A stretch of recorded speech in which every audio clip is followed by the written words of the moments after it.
Good evening, everybody. We're just going to call this meeting to order. I'd like to ask Uriel to please take roll. Commissioner Bauer, absent. Commissioner Moses, absent. Commissioner McCarlin, absent. Commissioner Rackison, Here. Commissioner Wisman, Here. Vice Mayor Cater Thompson, Here. Chair Hooper. Here. We have a quorum. All right. And we appear to have a bit of an echo.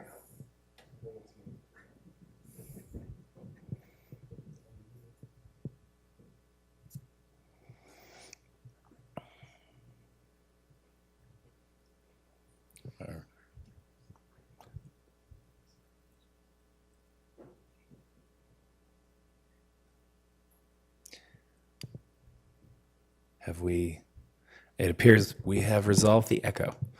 Okay, now we're going to move into general public comment. During general public comment, the public is invited to make comments on items of public interest that are within the Planning Commission's subject matter jurisdiction and are not listed on the current agenda. Public comments are limited to up to 3 minutes per person, depending on the number of persons wishing to address the Planning Commission. Time will be allocated in equal shares, totaling no more than 15 minutes. Open general public comment, ask speakers to bring their cards to the clerk's desk if they haven't already. It looks like I have one general comment. Fair enough. I just want to ask, Uriel, do we get any public comments prior to the meeting? Chair, I can respond for him. We did receive one general public comment. It was published to the agenda prior to the meeting. Thank you very much. I'm going to call for in-person public speakers who haven't done so already to please turn in their cards. And with that, we'll get started with Nicola, the one card I have so far.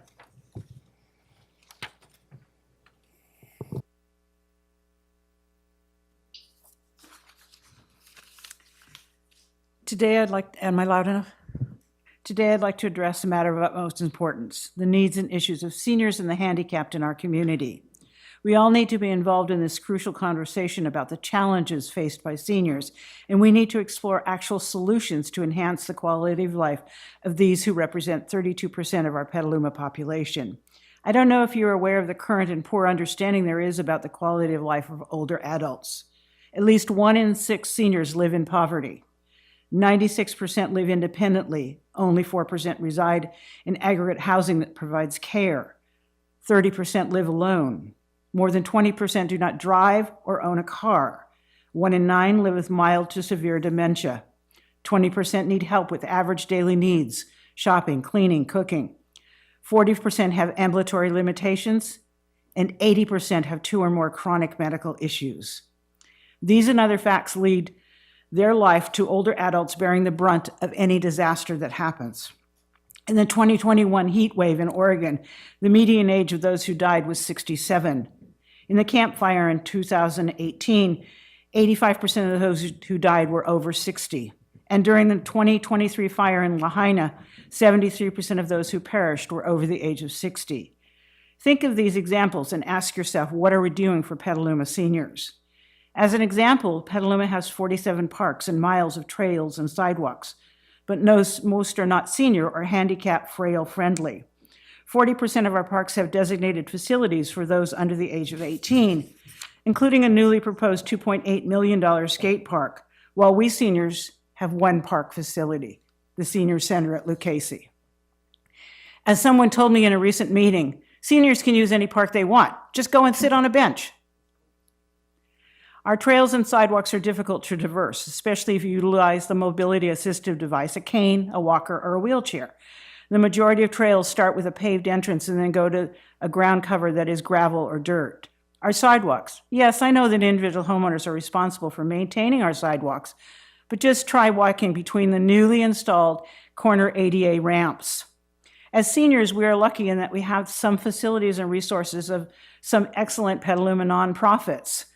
We hear at many meetings that you are talking about and working hard towards additional bicycle paths, the importance of planting more trees, and the need for more art in Petaluma. But while all of these are great objectives and will have some effect on seniors, they do not really address the actual needs and issues we live with every day. We as the Senior Advisory Committee find that the plans and proposals that the City of Petaluma deals with on a daily basis do not adequately address the needs and issues of Petaluma seniors. We are not being asked to provide input into the development of such plans and proposals. Within the next 5 years or so, the number of those over 55 will eclipse the number of those under 18. Thank you. Thank you very much for that very pointed and understood public comment. Are there any other folks who wish to give a public comment before we close out? Not seeing any, I will close general public comment. We'll continue through the agenda. I'd like to announce that we don't have any new presentations for today's meeting. I would also like to note that, okay, the screen has been fixed. We have no presentations for today's meeting, so we'll close out this agenda item. And now we will go to item 1, which is approval of the minutes from November 14th, 2023. I would like to invite commissioners to provide any amendments, if any. No, I'll go ahead and move that then. Okay, so moved, and I will second.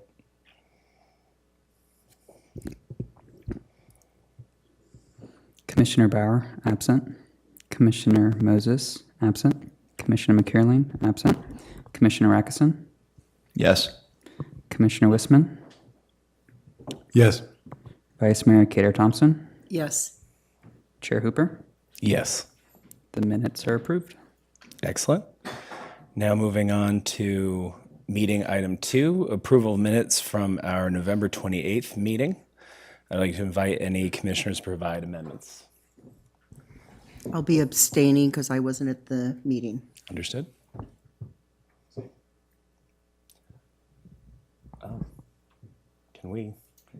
Can we move this with only 2 people being able to vote? No, I don't think so. Let's push this, or maybe we can make a motion to continue it for when we have a quorum at the next meeting next Tuesday, right? I will make that motion. I'll second that. Thank you. Ariel, if you could do the roll call. Commissioner Bauer, absent. Commissioner Moses, absent. Commissioner McKierling, absent. Commissioner Rackison, Yes. Commissioner Wisman, Yes. Vice Mayor Cater Thompson, Yes. Chair Hooper. Yes. The vote is passed. And with that, we will now move to public hearings and matters for consideration.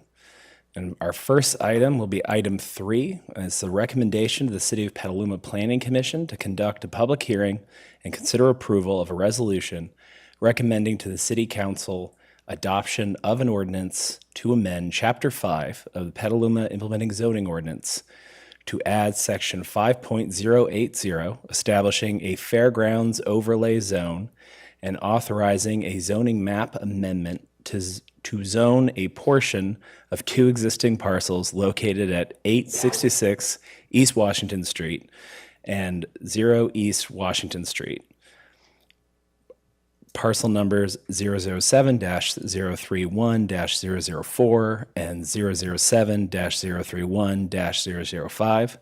The proposed Fairgrounds Overlay Zone project is categorically exempt from the California Environmental Quality Act, or CEQA, pursuant to CEQA guidelines, Section 15301 and Section 15305. I'd like to announce that this is a public hearing requiring the Commission to disclose any ex parte communications. Just going to do a quick look. Okay. We will now open the public hearing, and I'd like to invite our staff to present. Brian O., our Director of Community Development. Thank you, Chair Hooper, members of Planning Commission, community members in attendance. My name is Brian O., Director of Community Development for the City of Petaluma, and we are appreciative of the time and opportunity to present this recommendation to you this evening. And so for background here, the 2 parcels that the chair just called out are what makes, in many ways the heart of of the city. And so we're talking about the fairgrounds. There has been a number of conversations both within the community and with city council over the past year and a half to get us to this point. And so just a quick bit of background here. For a number of decades, we have been leasing the fairgrounds property to a state entity, the 4th District Agricultural Association. That lease is set to expire at the end of this calendar year, and staff has been working diligently over the past year to ensure that there's a smooth transition as part of the city taking management and daily day-to-day operations of all things that happen on our fairgrounds. And so back in October of 2022, City Council adopted a set of guiding principles that have really set our course in how we've approached working with the community, working with the 4th District Agricultural Association to ensure that we have the community has a fair that will continue. Part of what the guiding principles identified was also to ensure consistency with the existing tenants. And so there was a resolution that was passed earlier this year to execute the license agreements with the existing tenants. There's a chart in the staff report, and then I'll walk through each of those tenants. But there are currently 9 existing tenants there that we have now executed or working towards final execution of license agreements. And so these will be 3-year licenses with an option, 2 1-year options for a total of 5 years. And so again, we're getting ready to assume property management and operations come the turn of the year, so January 1, 2024. Also want to mention there's a lot of really great outreach that's being spearheaded by our Parks and Recs department related to the revitalization of Kenilworth Park. And so that there's an ongoing separate process there that we're really excited about programming and investing in one of our core parks in central Petaluma. And then part of the guiding principles and the plan that we have as a city is to master plan the site, the fairgrounds site. And so that's something that we will start in earnest in the new year. And that should take us through the next few years. And so during that time, these are a few visions that the community went through, the city went through, the first of its kind here in the state, healthy democracy process. And so there was democratization of the participation, and we had a really diverse set of stakeholders and community residents that came to a conclusion. And so what you're seeing here on the screen, a set of visions that our community wants to envision, wants for the city and for the community to take into account as we go through this master planning effort. And so there's a lot of detailed staff report and information about the healthy democracy process. And so this is just illustrative at this point, and so it's not looking to do a deep dive of where a certain proposal might be. And so at this point, it's sort of at the vision level, and how do we ensure that when we get from vision to actually implementation, we're making sure that the fairgrounds is for the community. It's something that we're able to enjoy here as residents, alongside ensuring that we have our 5-day fair moving forward. And these are the 8 guiding principles that City Council adopted back in 2022. Number 3, I just bolded this one as most relevant to the topic and what led us to the proposal for the fairgrounds overlay, and that was to provide civic and institutional stability during this transition period and beyond so that the fair event and other key uses will continue. I mentioned the 9 tenants, and so they're listed here in the first column, the names. The only one that may need clarification is the final one, Glad Enterprises, and that's the Speedway. The chair mentioned the 2 separate zoning designations. So the actual fairgrounds property is zoned civic facility. So that has in and of itself its own set of permitted uses. And then the parking lot essentially is zoned mixed use, one of our mixed use designations. And so when we, as part of this process, as we start to transition the property to management by the city, we looked at what's existing, how would our zoning code here define it and classify it, and then how do we address that? How do we ensure that there's consistency come January 1st when we do take over management of the site? And so the final column there, it's the existing regulations. So when we look at our mixed-use zoning designation for the those top 3, the one permitted use would be Java Hut, and then similar when we look at the civic facilities, Happy Hearts Preschool as a child care center, one of the permitted uses. Rebuilding Together has a small footprint office along Payran, again, a permitted use by our city zoning ordinance. And then where I did the hyphens, this is where there are uses that our code doesn't currently permit within each of those designations. So again, what is being proposed this evening is an overlay, a zoning overlay, purpose being to allow the interim operation of the existing 9 tenants. This will help us achieve the guiding principles that were set out by City Council earlier this year. This ensures the operation of the site and any future temporary uses over this transition interim phase is in the best interest, and there's a public benefit to the community. And then this is our opportunity to regulate and permit other civic uses. And so we'll spend a little bit of time on why the overlay proposes some additional policies and regulations.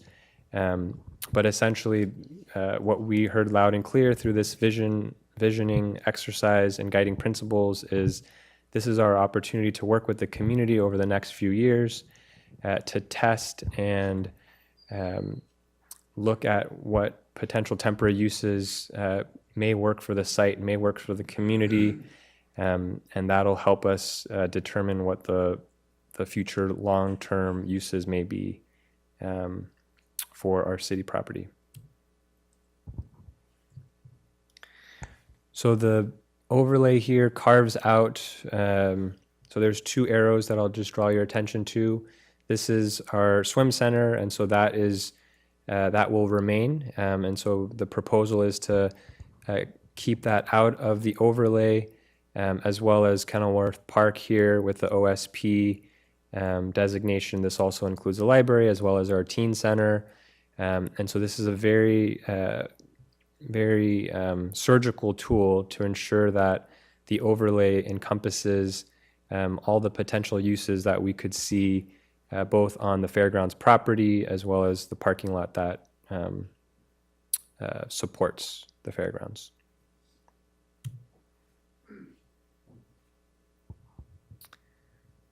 So just a quick summary of the key top-level provisions of the overlay. So this you can follow along. Attachment A starts on page 7. And so number 1, again, just reaffirming existing tenants to operate during the transition interim phase. This also is clearly outlines the intent from the city to continue and deliver an annual fair for the community. And then also identifies, and we've essentially pulled some of the different ways that our zoning code allows us to permit temporary uses. So everything from a temporary zoning permit there, 60-day, again, this is something that's in our code, and so we've pulled that into the overlay. New public benefit uses, again, this is an opportunity potentially to test out different types of uses that the community may find appealing. Throughout this process, we've heard a number of interest around a community